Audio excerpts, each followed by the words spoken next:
Alors, tout ce qui est relevant de la fraude et des délais, je me permettrai, Monsieur Cadic, de vous apporter des éléments de réponse chiffrés après la séance, parce que j'ai besoin de comparer les chiffres qu'on vous avait donnés précédemment avec ceux en ma possession pour voir si on est sur le même périmètre. Alors, par contre, pour ce qui est vous avez fait référence à tous les échanges de données, de données concernant les données d'état civil. Alors, pour être très clair, aujourd'hui, les pays avec lesquels la CNAF travaille et qui font l'objet d'échanges de données d'état civil sont les suivants. Donc, l'Allemagne, le Luxembourg, la Belgique, l'Italie, l'Espagne et la Suisse.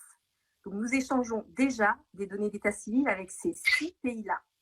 En revanche, nous sommes en train de mutualiser les données que nous recevons pour l'ensemble des régimes de retraite, et nous le faisons depuis cette année. Ce qui fait que aujourd'hui, à terme, normalement, à terme de cette année 2021, l'ensemble des données que nous récupérons pour ces 6 pays seront, je dirais, versées à l'ensemble des régimes de retraite, et donc il n'y aura plus de difficultés pour les assurés et qui ne seront pas réinterrogés.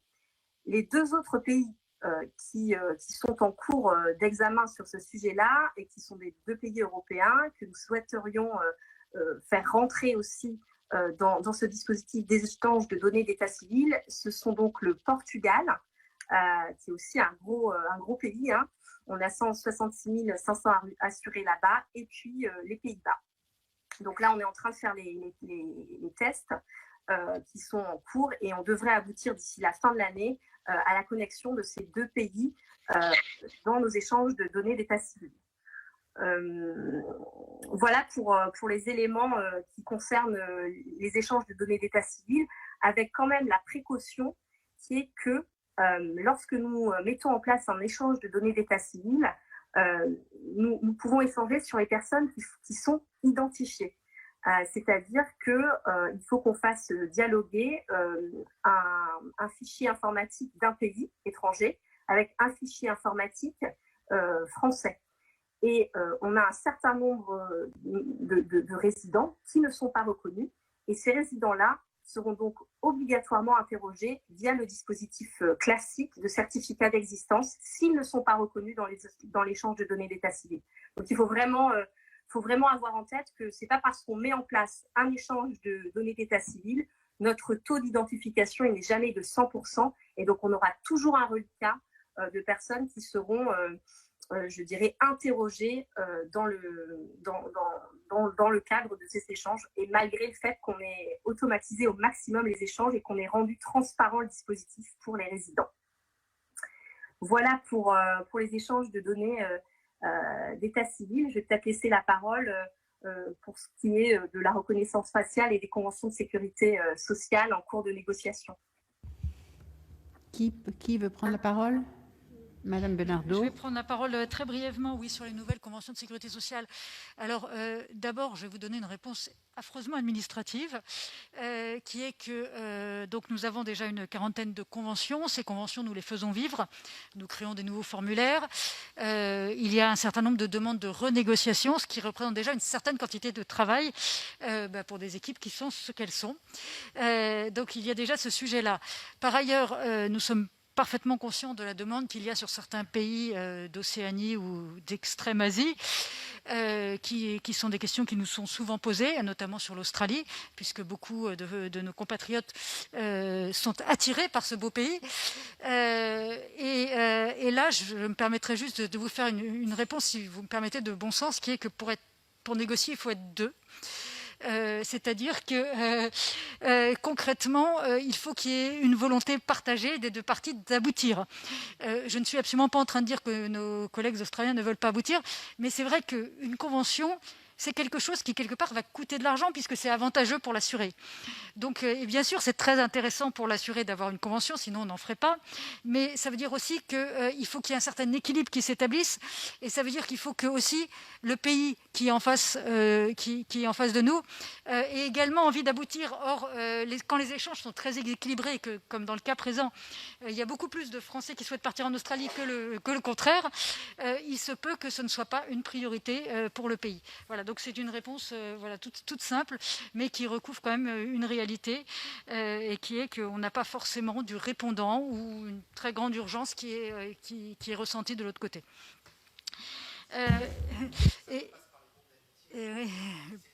c'est pour essayer. Voilà, cette non-urgence à tout le moins, puisqu'il y a pas, on entretient évidemment d'excellentes relations avec l'Australie. Par ailleurs, sur les échanges de données dématérialisées, donc Madame Audrin vous a répondu effectivement sur les données d'état civil. Il faut savoir aussi qu'il y a un projet européen qui s'appelle EESSI, qui est porté depuis plus de 10 ans par la Commission européenne, qui est en train d'aboutir et qui consiste à normaliser et dématérialiser l'ensemble des échanges entre organismes européens de sécurité sociale. Ça représente plus de 15 000 organismes que ce projet, dont la maîtrise d'ouvrage délégué est assurée en France par le CLES, permet, grâce à des formats totalement standardisés, d'échanger de façon sécurisée les données entre organismes européens. Donc il ne s'agit pas d'un système qui est destiné à l'assuré final, mais bien à l'échange entre organismes, de façon à pouvoir transmettre aussi bien des formulaires de demande de pension, des formulaires S1, enfin tous les anciens formulaires vont être dématérialisés, et cela comprendra également les données sur le décès des assurés. Et donc ce projet-là, qui a mis du temps, qui a fallu le faire mûrir, mais il est réellement aujourd'hui en train d'aboutir, sachant qu'en France, sur les 99 cas qui correspondent donc à l'ensemble des situations et des échanges d'informations possibles, la France en a mis en œuvre plus de 70, et certains pays européens ont déjà totalement abouti. Donc on peut dire qu'on voit là aussi le bout du tunnel. Merci beaucoup. Écoutez, si personne d'autre... Oui, pardon, Monsieur Bonnet. Oui, pour répondre aux différents points. Alors j'en ai recensé 3 principaux. Donc tout d'abord sur le volet biométrie, où en sommes-nous? Donc comme je l'ai indiqué tout à l'heure, donc on a une habilitation législative, ce qui est comme le plus important vu ce sujet, à pouvoir déployer donc un dispositif de biométrie dans le champ du contrôle de l'existence. On a réalisé en mars dernier 3 expérimentations pour tester les solutions en logiciel et les procédures, à laquelle d'ailleurs ont participé des membres consulaires ainsi que des Français à l'étranger. On a recruté 300 volontaires pour tester donc ces 3 solutions. Et donc sur la base de ces expérimentations, nous on a préparé un marché public. Il est tout chaud là. On a travaillé d'ailleurs lundi dernier, enfin il y a 2 jours, sur les modalités opératives. Et la seule chose qui nous manque, mais c'est dans les tuyaux, c'est le décret en Conseil d'État qui nous permettra de pouvoir le publier.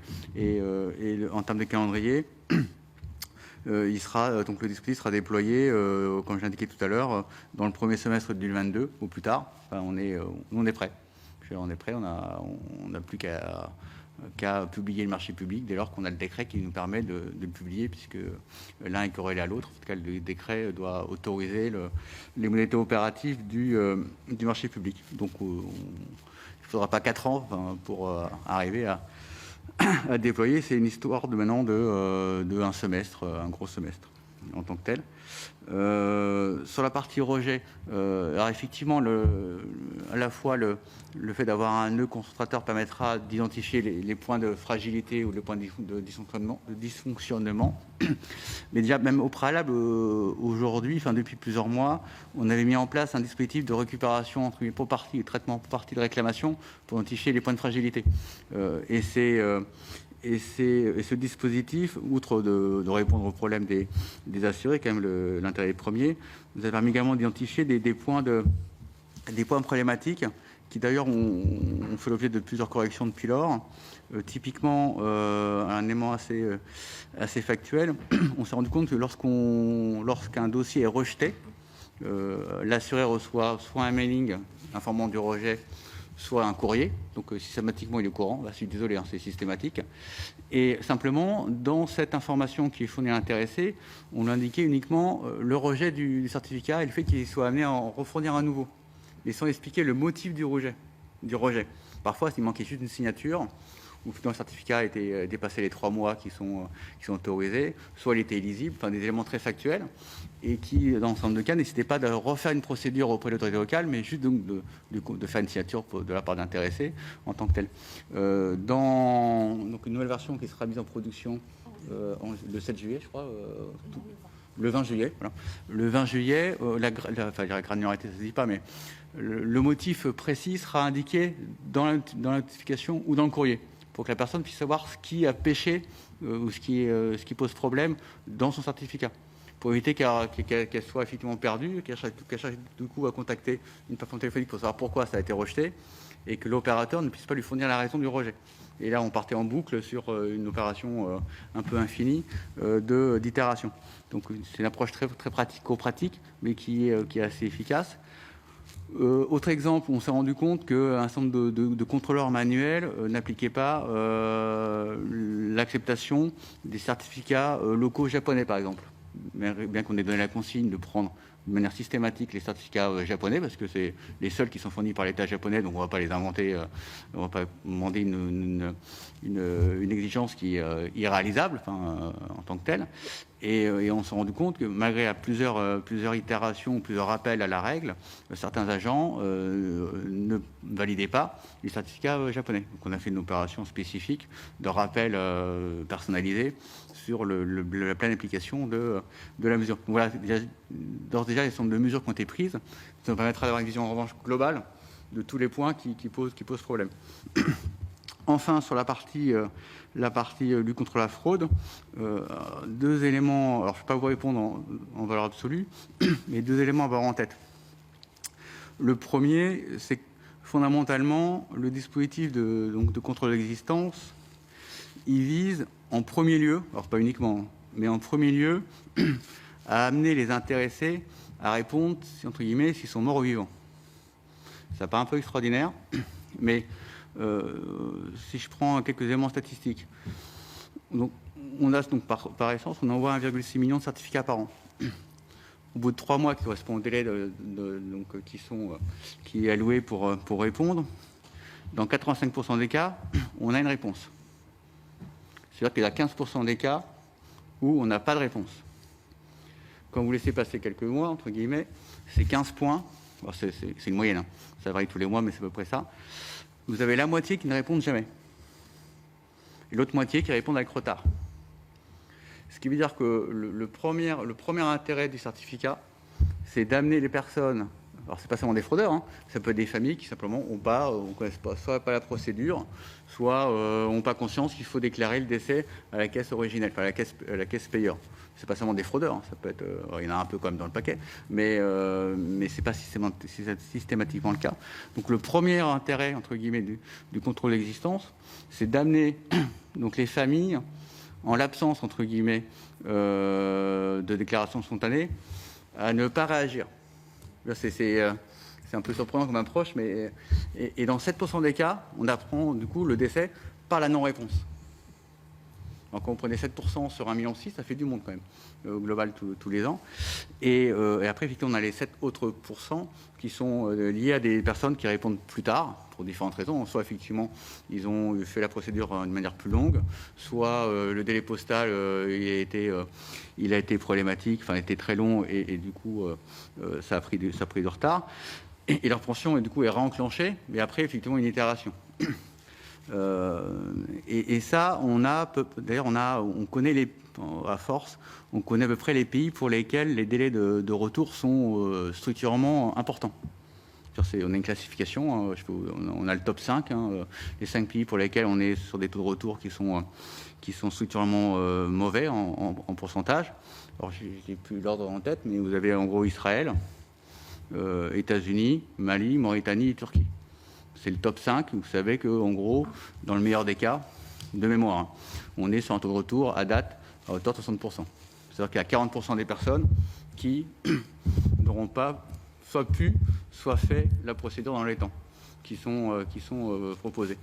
Donc, dans 40 points d'écart, il y aura des personnes qui seront du coup remises en paiement avec une rupture dans la séquence. Et souvent, c'est lié à des délais, soit locaux administratifs, soit des délais, je pense notamment aux États-Unis, des délais postaux. On sait qu'on envoie un courrier aux États-Unis, dans un certain nombre d'États, il y a peu de chances qu'il arrive à date et qu'il revienne à date. Après, c'est d'où l'intérêt. Enfin, nous, on milite dans toutes nos correspondances, on milite pour que les intéressés s'inscrivent à la voie dématérialisée pour recevoir un mail et faire la procédure par mail pour suppléer aux délais postaux. D'où, je reboucle sur ma remarque tout à l'heure, sur le fait qu'aux États-Unis, on a effectivement 40% de retour qui est fait par mail, enfin par dépôt numérique plutôt que par voie postale, parce que, en tant que tel. Donc, première remarque sur la partie de contre la fraude, le système MCE, fondamentalement, il sert à amener les intéressés à réagir, ou pas. Et si c'est ou pas, on part du principe que dans ce cas-là, ils sont morts. Après, la vraie lutte contre la fraude, elle passe plutôt par d'autres dispositifs qui peuvent être des contrôles ciblés par rapport à un âge ou une région donnée, enfin un pays donné. Donc ça permet d'avoir un socle statistique et après de pouvoir orienter les actions de contre la fraude par rapport à ce socle statistique. Mais c'est un système à 2 étages en réalité.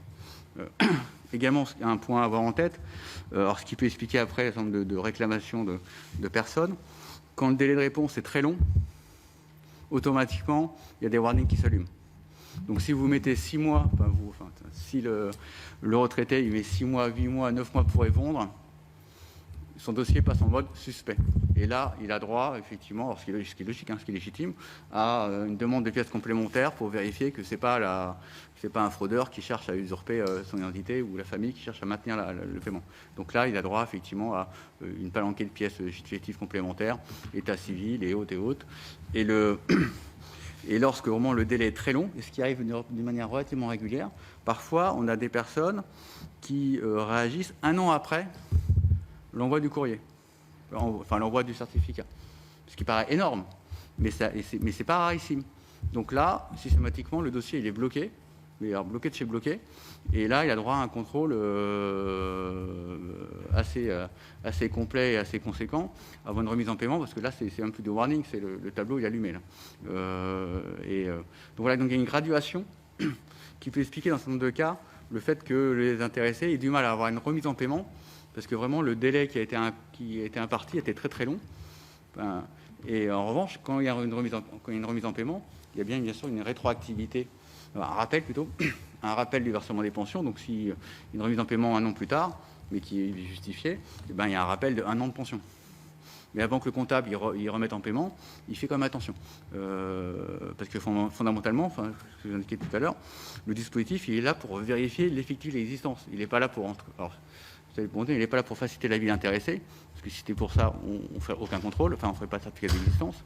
Et il faut trouver l'équilibre entre un dispositif qui permet de sécuriser le paiement, et puis qui soit simple et effectivement aisé pour l'intéressé, mais il existe. Alors, temporairement pour les résidents en Europe, dès lors qu'on a un échange facile entre des flux numériques entre les administrations européennes, nationales, pour 80% des cas, ça sera transparent.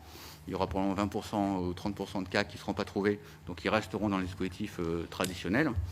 Ça, on ne sera jamais à 100%, peut-être pour des questions d'adresse, de nom de famille, qui fait que les différents systèmes ne communiquent pas à 100% en perfection.